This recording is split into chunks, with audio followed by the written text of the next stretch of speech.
ये है जापान और जापान के सदर्न पार्ट साउथ चाइना सी में एक मिस्टीरियस आइलैंड है। दूर से देखने पर ये आइलैंड किसी बैटल शिप की तरह दिखाई देता है, लेकिन पास जाने पर पता चलता है कि ये एक एबेंडेड आइलैंड सिटी है।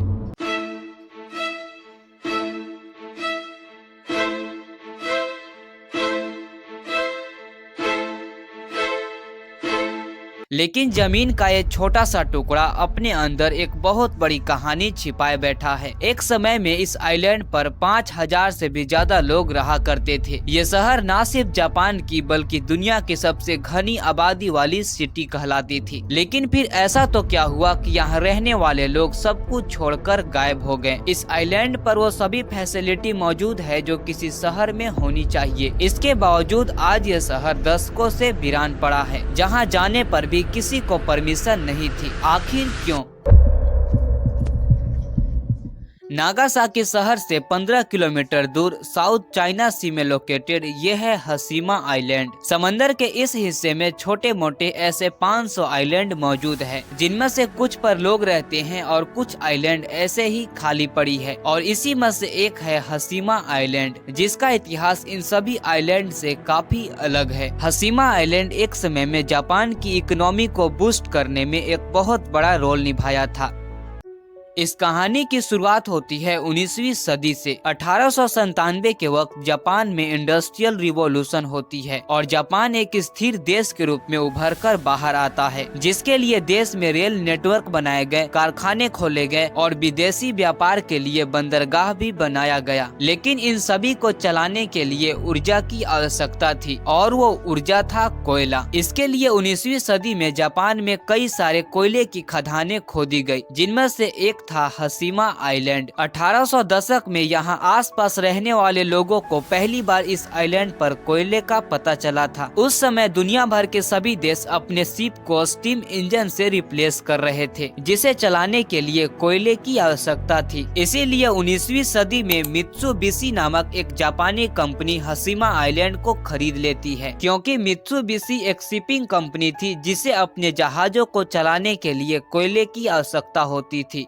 मित्सुबिशी ने हसीमा आइलैंड पर प्रॉपर कोल माइनिंग स्टार्ट करने का फैसला किया। कंपनी ने आइलैंड पर काम करने वाले वर्कर्स के लिए घर बनाए और आइलैंड को समुद्री लहरों से बचाने के लिए चारों ओर से सी वॉल भी बनाए थे। यही कारण है कि दूर से देखने पर ये आइलैंड किसी बैटल शिप की तरह दिखाई देता है और इसीलिए इसे बैटल शिप आइलैंड भी कहा जाता है। 1916 में हसीमा आइलैंड पर 3000 वर्कर काम करते थे, जो साल के लगभग 150 टन कोयला जमीन के अंदर से निकालते थे। इसी दौरान जापानीज एम्परर अपने इन्फ्लुएंस को बढ़ाने के लिए अपनी टेरिटरी भी बढ़ा रहे थे। हसीमा आइलैंड के छोटे साइज की वजह से यहाँ वर्कर्स के लिए रहने की जगह काफी कम थी। इसीलिए कंपनी ने आइलैंड पर और भी बिल्डिंग बनवाई ताकि यहाँ काम करने वाले वर्कर्स अपनी फैमिली के साथ आराम से रह सके। उस वक्त जापान की पहली और सबसे बड़ी कंक्रीट बिल्डिंग भी इसी आइलैंड पर बनाई गई थी। वर्कर्स के फैमिली के लिए यहाँ स्कूल, हॉस्पिटल, दुकान और मूवी थिएटर जैसी सुविधाएं भी बनाई गई थी। इतना सब कुछ होने के बावजूद ये आइलैंड वर्कर्स के लिए काफी कम पड़ रही थी। साथ ही दिन पर दिन आइलैंड पर वर्कर्स की संख्या भी बढ़ती जा रही थी। यही वो समय था जब जापान अपनी टेरिटरी को बढ़ाने के लिए कई देशों के साथ युद्ध में भिड़ गया था। 1931 में जापान ने मंचुकेशो पर हमला करके कब्जा कर लिया और 1937 तक आते आते जापान ने चाइना पर हमला करके आधे से ज्यादा देश पर कब्जा कर लिया। इसी दौरान 1941 में जापान ने अमेरिका कंट्रोल पर्ल हार्बर पर अटैक करके द्वितीय विश्व युद्ध का हिस्सा बन गया। इस लड़ाई के दौरान पूरे विश्व में कोयले की मांग काफी तेजी से बढ़ गई थी। 1941 में हसीमा आइलैंड अपने पीक पर चल रहा था, जहां कोयले का सालाना प्रोडक्शन 4,10,000 टन तक पहुंच गया था। धीरे धीरे जापान ने अपने ताकत से एशिया के आधे से ज्यादा हिस्सों पर कब्जा कर लिया और उस देश के रिसोर्सेस को लूटकर अपने देश में ले जाने लगा। लेकिन इसका अंजाम जापान को बहुत अच्छे से भुगतना पड़ा था। 6 अगस्त 1945 को अमेरिका ने जापान के हिरोशिमा शहर पर परमाणु बम से हमला कर दिया। इसके 3 दिन बाद फिर से दूसरा बम नागासाकी शहर पर गिराया गया और इस अटैक के 4 दिन बाद ही जापान ने खुद को सरेंडर कर दिया। अटैक के बाद भी जापान ने अपने देश की कोयला ईंधन की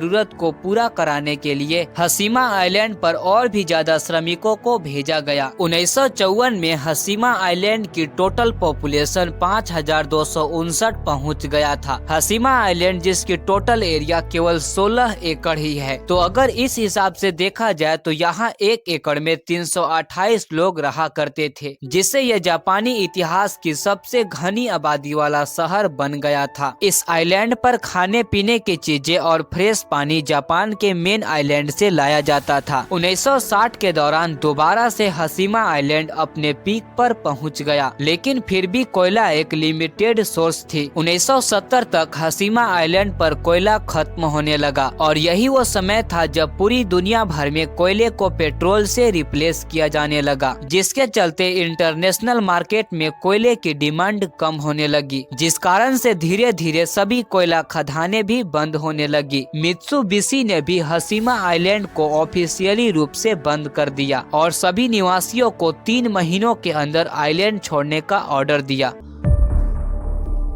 जिसके बाद हसीमा आइलैंड दशकों तक वीरान पड़ा रहा। एक टाइम था जब इस शहर में दुनिया की सबसे घनी आबादी रहा करती थी, पर एक टाइम के बाद वही शहर घोस्ट सिटी बन गया। कई दशकों के बाद साल 2009 में जापानी गवर्नमेंट इस आइलैंड को टूरिस्टों के लिए दोबारा खोलने का निर्णय लेती है। हसीमा आइलैंड को पर्यटकों का आकर्षण बनाने के लिए जापान ने इसे यूनेस्को वर्ल्ड हेरिटेज साइट के लिस्ट में शामिल करने की अपील की, लेकिन दक्षिण कोरिया, नॉर्थ कोरिया और चाइना ने इसका खुलकर विरोध किया। दरअसल इस हसीमा आइलैंड की 2 कहानी है, जिसे आपने अभी सुना वो तो है, लेकिन एक दूसरा इतिहास भी है जिसे जापान हमेशा से छिपाना चाहता था, क्योंकि असलियत में हसीमा आइलैंड कोयला खदान नहीं बल्कि एक जेल था। दरअसल 1913 में जब जापान अपनी पावर का इस्तेमाल करके अपनी टेरिटरी को बढ़ा रहा था, तो उसे न केवल ज्यादा कोयले की जरूरत थी, बल्कि उसे ज्यादा मात्रा में सैनिकों की भी जरूरत थी। ज्यादा सैनिकों की बहाली की वजह से जापान के कारखानों में वर्कर्स की संख्या कम पड़ने लगी थी। इसीलिए इस कमी को पूरा करने के लिए जापान ने कोरिया के लोगों को पकड़कर जबरन काम कराने के लिए लाया था, और जापानी गवर्नमेंट को इस काम में मदद मित्सुबिशी जैसी कंपनीज कर रहे थे। जैसे जैसे जापान चीन पर अटैक कर रहा था, तो चीन के लोगों को भी जबरदस्ती पकड़कर काम कराने के लिए लाया गया था, जिन्हें ना तो यहाँ अच्छे से रहने के लिए जगह मिलती थी और ना ही खाना। और कोयला खदान भी समंदर के सरफेस से 1 किलोमीटर नीचे हुआ करता था, जहाँ की टेम्परेचर 37 डिग्री सेल्सियस हमेशा रहती थी। इतनी ज्यादा गर्मी में भूखे प्यासे मजदूरों को 12-12 घंटों तक काम कराया जाता था, और ऐसे में यहाँ लोगों का मरना आम बात थी, जिसे आज जापानी गवर्नमेंट छिपाना चाहती है। यूनेस्को वर्ल्ड हेरिटेज में शामिल कराने के लिए जापान के कई प्रयासों के बाद 2015 में दक्षिण कोरिया कुछ शर्तों पर मान गया कि जापान हसीमा पर जबरन लाए गए श्रमिकों को एक्सेप्ट करेगा और अपने हिस्ट्री में मेंशन भी करेगा। दक्षिण कोरिया के सपोर्ट के कारण हसीमा आइलैंड को यूनेस्को वर्ल्ड हेरिटेज के रूप में शामिल कर लिया गया, लेकिन इसके तुरंत बाद ही जापानी गवर्नमेंट अपने वादे से मुकर गई, जिस कारण से आज भी इसका विरोध होता रहता है। ये वीडियो कैसी लगी हमें कमेंट में जरूर बताइएगा, और ऐसे ही इंफॉर्मेटिव वीडियो देखने के लिए इस चैनल को सब्सक्राइब भी जरूर कीजिएगा। मिलते हैं किसी नए वीडियो में किसी नए टॉपिक के साथ, तब तक के लिए जय हिंद।